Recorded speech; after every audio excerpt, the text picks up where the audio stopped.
Si tu as ce petit côté malicieux et démoniaque comme moi, que tu obsèdes ta part de ténèbres au plus profond de toi, alors cette saison de Kamen Rider risque de bien te plaire. 왕이다!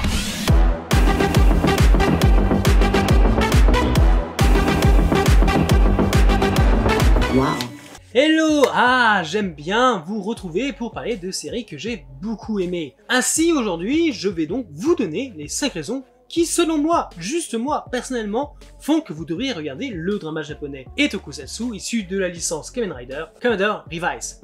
C'est la 33e série Kamen Rider, ainsi que la 3e de l'ère Reiwa, célébrant également les 50 ans d'existence de la franchise. Kamen Rider Revice nous fait partir à la rencontre de la famille Igarashi, une famille propriétaire de bains publics. Le fils aîné, Iki, est un jeune homme passionné, altruiste, avec un sens aigu de la justice. Mais depuis l'enfance, il a souvent l'impression d'entendre comme un étrange murmure en lui. Mais il n'y prête pas vraiment attention, car son but est de faire prospérer l'affaire familiale. Un jour, lui et ses proches sont soudainement attaqués par une armée de démons dirigée par une organisation appelée Denman, qui se sert des démons intérieurs des gens pour conquérir le monde au nom de leur maître Giff.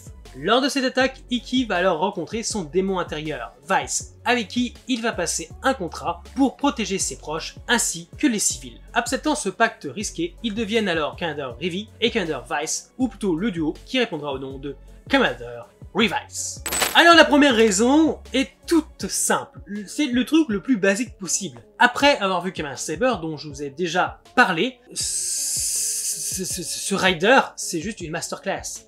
Bon, masterclass c'est un peu fort, évidemment, parce que le drama a quand même ses défauts sur certains éléments. Mais il reste que c'est 10 fois mieux. Ah, vraiment. En termes de personnages, en termes de construction, en termes d'idées, d'histoire, de tout. Tout simplement de tout. J'ai 10 fois plus adoré suivre Revice avec ses maigres défauts et sa fin, mais on en reparlera un peu des défauts plus tard, que la totalité de Saber. Je pourrais me refaire Revice sans problème, mais jamais, au grand jamais, Saber. C'est dire. Le deuxième point, c'est tout simplement son histoire. Alors, l'histoire n'est pas non plus méga extraordinaire, elle reste quand même assez stéréotypée sur pas mal de points, mais pourtant, moi, je l'ai trouvée super intéressante. Tout simplement parce que on a un fil conducteur, une intrigue qui se tient. Et pas mal d'événements passés, futurs se raccrochent vraiment à l'histoire de manière assez adéquate. C'est vraiment top. Et puis bon, excuse-moi, mais j'aime les dramas de vengeance, j'aime les personnages un peu dark. Donc là, tu me mets un rider qui utilise le pouvoir du mal pour se battre, comme on dit, il faut combattre le mal par le mal, donc il utilise son démon intérieur pour combattre les démons intérieurs devenus les monstres de la semaine des gens. Il y a pas mal de rebondissements, il y a vraiment cette notion poussée de ces thèmes-là. D'ailleurs, les thèmes qu'on va en reparler.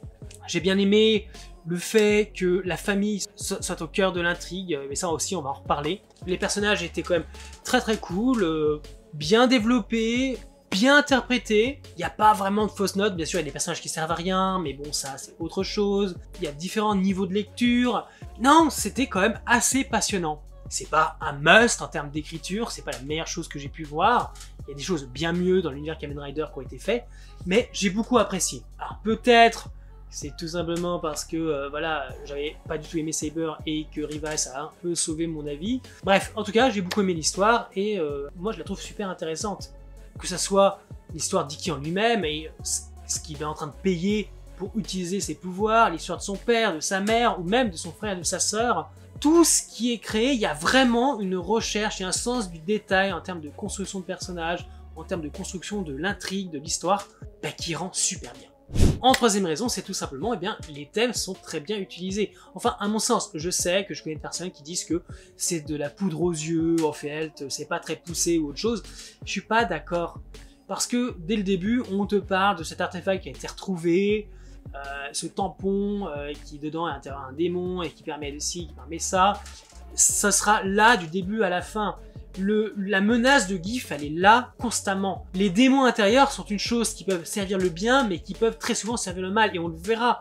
Il y a beaucoup de personnages qui ont succombé à leur côté obscur, leur partie maléfique, qui sont devenus des monstres.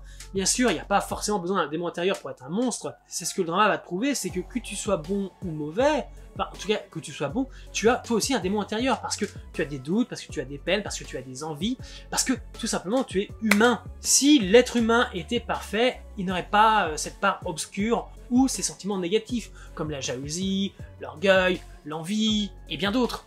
Non, pour moi, le thème est bien utilisé, et surtout au terme d'un personnage en particulier, un des personnages centraux. C'est celui de Daiji.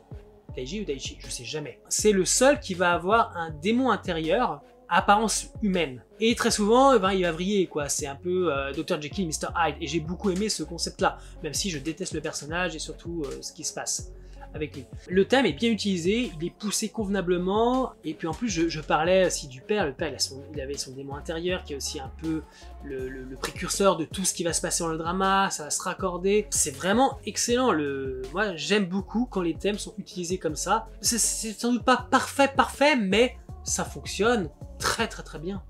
Et merci pour ça. Quatrième raison, oh, mon dieu, j'aurais jamais cru voir ça un jour. Cette saison Kamen Rider est un Kamen Rider, un drama familial. Je vous explique un peu pour ceux qui ne connaissent pas la licence. Dans Kamen Rider, il y a un truc qui est toujours assez incroyable, c'est que nos personnages n'ont jamais de famille. Je veux dire, oui et non. Il y a certains héros qui ont un grand frère, une grande sœur, un petit frère, une petite sœur, un oncle perdu, je ne sais pas quoi, mais ils n'ont jamais de vraie famille. C'est-à-dire, tu vois jamais un rider rendre visite à son père, sa mère, avec toute sa famille. Soit ils sont tous morts, soit il n'en a pas du tout. Ou alors, on prend pas le temps d'exposer cela. Ou alors, on nous en parle dans un dialogue. Enfin, jamais la famille n'a été autant au centre d'une histoire de Kamen Rider. Et moi, ça me fait plaisir. Pour moi, c'est l'une des plus grandes forces de ce drama, de ce Kamen Rider, c'est tout l'aspect familial. Le fils aîné, qui est censé être un modèle pour son petit frère et sa petite sœur, qui est censé être celui qui doit répondre aux attentes de ses parents. Ses parents d'ailleurs qui sont à la fois sérieux mais complètement loufoques. Le fait que le personnage de plus en plus paye son envie de protéger sa famille. La famille est au centre. Plus que le thème c'est les démons intérieurs, les maléfices, l'obscurité, non, le thème principal c'est vraiment la famille. Les liens familiaux. Jusqu'où tu es prêt à aller pour tes proches, les gens que tu aimes, ceux qui font partie de ta vie. Et pour moi, ce Rider est une réussite dans ce cas-là.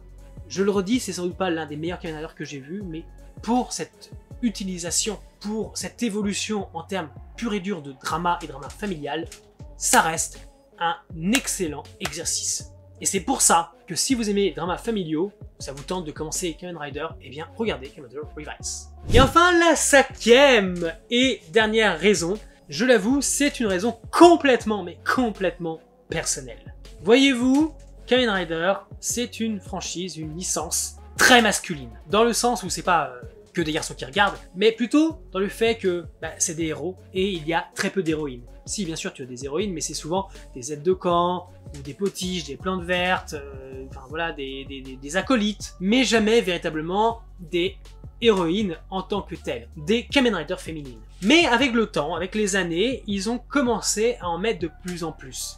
Ce qui me fait très plaisir parce que j'adore. Vraiment, j'adore les Kamen Rider féminines. Elles sont souvent badass, très bien écrites, jolies, tout simplement. J'adore. Et là, dans Revice, on n'a pas une, on en a deux. Et la première, c'est Sakura, donc la petite sœur de la famille Igarashi, qui, dès le premier épisode, quand tu voyais c'est qui, tu te disais « toi, tu vas devenir un Kamen Rider, parce que si tu le fais pas, je pousse une esclandre ». Et d'ailleurs, j'aime beaucoup sa forme, Kamen Rider Jeanne, qui fait référence à Jeanne d'Arc qui entendait des voix, qui était pris pour un démon. Il y a aussi tout ça, il y a aussi cette recherche en termes des noms des riders qui est très bonne. Demons, Evil. Et voilà, en plus, son démon intérieur, c'est juste un espèce de gros serpent qui s'appelle Love Cove, qui est juste trop mignon. J'adore, je l'adore. Dans son aventure, dans sa construction en tant qu'héroïne, elle va rencontrer donc la seule fille des Man, donc une méchante, qui va devenir son amie, vraiment son amie, au point que celle-ci aussi, en rejoignant une autre organisation, va également se transformer en Kamen Rider. De ce fait, on a deux Kamen Rider féminines dans une même histoire, et j'ai adoré. C'est du bonbon pour les yeux, c'est trop cool. En plus, j'adore les femmes, elles sont méga badass, les actrices sont très bonnes. Je veux dire, elles savent jouer la comédie, elles savent jouer leur personnage. J'ai adoré. Donc, Kamen Rider Revice est une saison assez fraîche qui n'oublie pas tous les acquis de la franchise. mais qui s'ouvre beaucoup plus à sa nature de drama familial, qui ne cessera de se renforcer tout du long. C'est ça surtout qui m'a beaucoup plu. Mais évidemment, malgré cela, les raisons évoquées précédemment, la saison est loin d'être parfaite.